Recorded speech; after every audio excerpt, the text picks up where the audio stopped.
The winter sun had not yet risen when Tate McGraw, a poor rancher living on the ragged edge of New Mexico territory, stepped out onto his porch and breathed, in the kind of cold that cut a man straight through his bones. He was a wiry man, a little older than his years, with weather-creased skin, a sand-colored beard, and eyes that carried the weight of 1,000 quiet battles fought in silence. The world around his ranch was endless and empty, a vast sweep of pale desert that swallowed sound and hope in equal measure. Tate owned barely a handful of cattle, all ribs and stubborn spirit. The fences leaning like old drunks, a barn roof patched with whatever scrap wood he could find, and a cabin that had more holes than walls. Money was a stranger that rarely visited. Yet Tate survived not because he was strong, but because he was willing to endure, because kind men, even the poor ones, learned to hold on to whatever scrap of goodness they had left. On that bleak December morning, Tate was chopping firewood when he heard the faint, unsteady creak of a wagon wheel, followed by a cough, a terrible, hoarse, trembling cough that belonged to someone who had known suffering for far too long. Tate lowered the axe and squinted across the frozen plain as a lone figure came into view. A woman, wrapped in a ragged blanket, shivering violently, slumped over the reins of a mule-drawn wagon. She was small, frail, and looked near death. Tate's first instinct was caution. A man living out here learned quick that strangers could bring trouble. But his second instinct, the one carved into him by his late mother, was compassion. And compassion always won. When the wagon jerked to a halt, he ran to her side. He had no enemies among them, but a man in his position didn't know what reason such a gathering could mean. The riders came to a slow halt, hundreds, then 1,000. The sunrise behind them painted the world in gold, casting long shadows across the ranch. A tall Apache man dismounted and stepped forward. He wore ceremonial clothing, woven red sash, bone necklace, intricate beadwork marking his rank. He was a leader, maybe a chief. He stopped only a few feet from Tate, then he signaled. 2 riders moved aside, and Noya stepped forward. Tate's breath caught. She was not frail now, not trembling, not broken. She stood tall, strong, and proud, completely transformed. "Tate McGraw," she said, her voice steady. "This is my people." Tate lowered his rifle immediately. The leader looked at Tate and spoke in a voice deep enough to echo against the mountains. "Noya is my sister," he said. "She is a beloved woman of our nation. When she was missing, 1,000 of our warriors rode to find her." The words struck Tate with the weight of a locomotive. Noya stepped closer, her eyes softening. "I told them what you did," she said.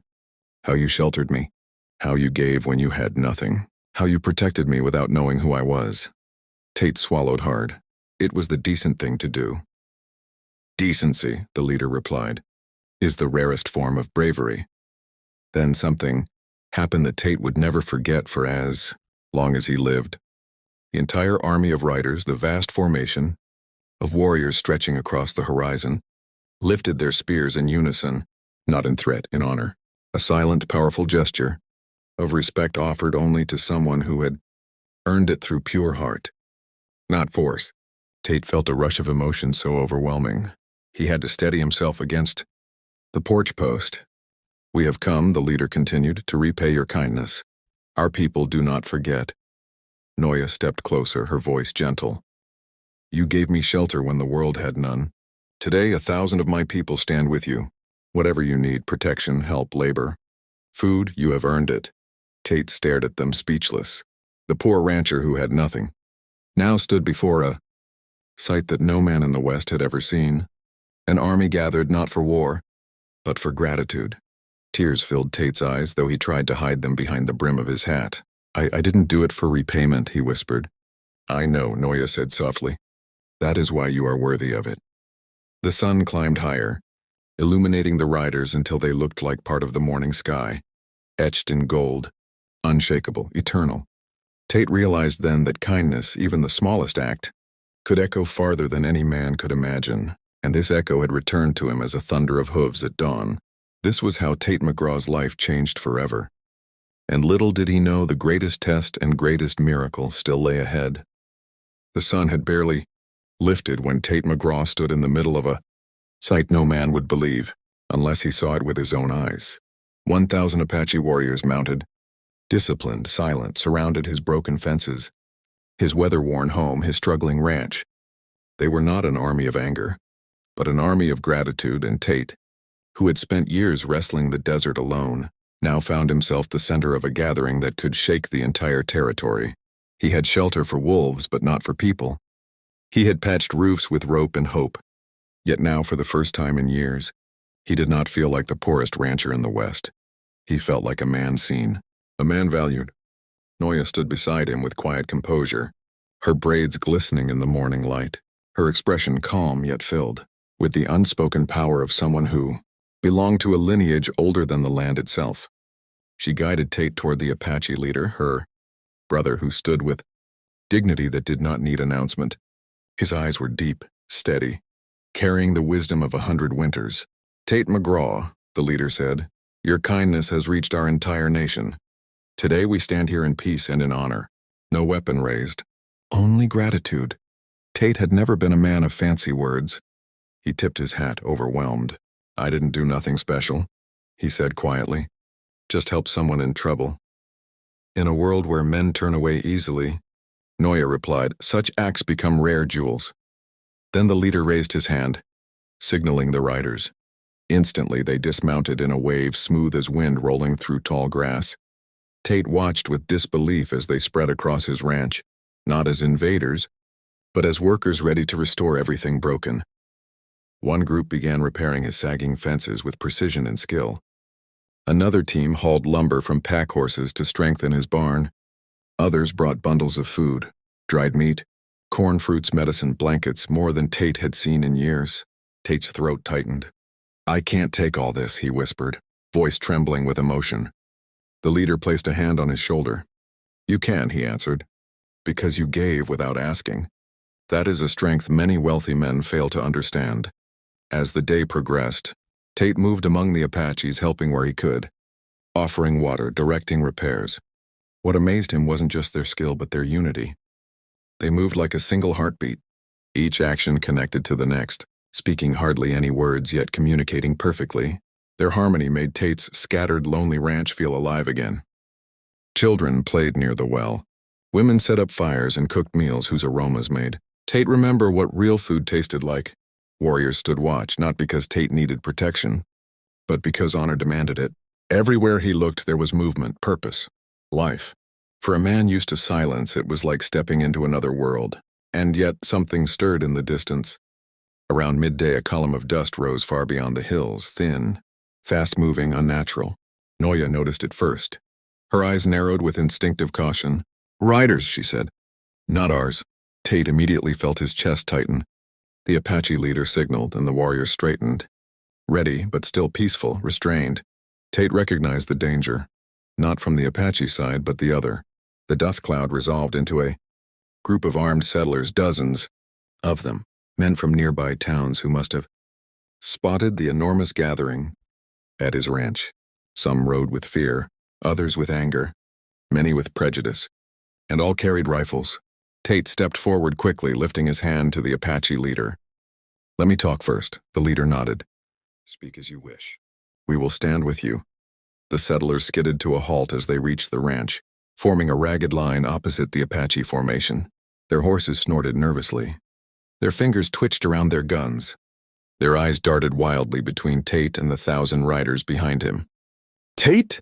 shouted a big-set man named Hollister, leader of the settlers. "What's the meaning of this? They setting up camp on your land?" Tate walked out alone, placing himself between both sides.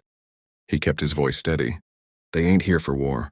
They're here to return kindness." "Kindness?" Hollister spat. "That many warriors don't ride this far for kindness. They're preparing for an attack. I've heard the stories." Tate didn't flinch. "Then hear mine." The settlers shifted uneasily as Tate began explaining how Noya, weak and near death, arrived at his ranch. How he sheltered her, fed her, kept her alive. How she returned with her people not for vengeance, but gratitude. Hollister narrowed his eyes. "You believe that? These people ain't known for mercy." The Apache leader stepped forward then, calm, dignified, not threatening. His voice carried across the land like stone being carved. "We seek no blood. We stand here in honor of a good man. Your fear is your own enemy, not us. Leave here with peace, and peace will follow you home." Tate looked at the settlers. "You all know me," he said. "You've known me for years. You think I'd put myself or this ranch in danger? These people saved me today more than I saved one of theirs. The tension was thick enough to choke on, Hollister's men whispered. Some looked uncertain. Others looked ashamed. Finally, Hollister exhaled, lowered his rifle and said, "If Tate vouches for him, then we got no quarrel here." One by one, the settlers lowered their weapons. Tate's shoulders sagged in relief. The Apache warriors relaxed. Noya smiled softly. Peace, as fragile as it was powerful, settled over the ranch like a blessing. The settlers rode off, leaving Tate and the Apaches in a silent moment that felt sacred. The leader turned to Tate. "Your courage today protected more than yourself. It protected peace. That is rare." Tate chuckled lightly. "I wasn't brave. Just talked." Noya shook her head. "Words are arrows, Tate. They can wound or heal. Yours healed." As the afternoon waned, the Apaches continued their work with renewed energy. They rebuilt Tate's barn completely. Strong, stable, better than anything he could have achieved alone. They restored his fences. They dug proper irrigation trenches. They cleaned the well. They crafted new saddles and tools for him. Tate had spent years feeling like he was drowning in work he could never finish. But now the burden lifted, as if a mountain had been rolled off his shoulders. Near sunset, the Apache leader approached Tate with something wrapped in cloth. "For you," he said simply. Tate unwrapped it to find a beautifully handcrafted bow, decorated with symbols of honor and protection. The wood was polished, strong, perfectly balanced. "This is too much," Tate whispered. "This is sacred." "So was your kindness," the leader replied. "This bow marks you as a friend of our people, a man whose heart is true." Tate felt heat rise behind his eyes. No possession in his entire life had ever meant more. As twilight spread across the desert, the Apaches gathered for a final gesture. Noya walked to Tate and placed her hand over her heart. "You gave me life," she said. "Now our people give you strength." Then she stepped back as the entire army lifted their voices in a chant, a deep, resonant, ancient song that felt like it was carved from the desert itself. The earth seemed to hum. The mountains seemed to listen. Tate had never heard anything so powerful, so full of history, unity, and spirit. When the song ended, silence wrapped the ranch like a warm blanket. The leader mounted his horse. "We leave with sunrise tomorrow," he said. "But know this, if ever danger finds you, Tate McGraw, 1,000 of us will return." Tate nodded, unable to speak past the emotion in his throat. That night, the ranch glowed with firelight and laughter. Tate ate with the Apache families, listened to stories older than the United States, shared jokes with warriors, and realized for the first time in years what it felt like to belong. And though he was still a poor man in possession, Tate had become wealthy in spirit, richer than most men who measured their lives in coin rather than hearts. At dawn, just as the story began, Tate awoke to the sound of quiet preparation. The Apache army was ready to leave. Noya approached him one last time. "Your kindness traveled farther than you thought," she whispered. "May it guide your path always." Tate tipped his hat. "Safe travels, Noya, and thank you for everything." She smiled. "The world remembers men like you." And with that, she rode off with her people, a sea of horses and warriors fading into the golden horizon. Tate stood on his porch watching them disappear, holding the sacred bow in his hand. His ranch, once broken, now stood stronger than ever. His life, once lonely, now overflowed with meaning. And his heart, once burdened, now carried pride instead of sorrow. The territory would speak of this day for generations. The day a poor rancher's kindness brought 1,000 Apaches to his ranch at dawn. The day the West learned that true strength was not measured in bullets or wealth, but in compassion. And as Tate turned back to his restored ranch, he whispered a quiet promise to himself. "Ma'am, can you hear me?" he asked. Her eyes fluttered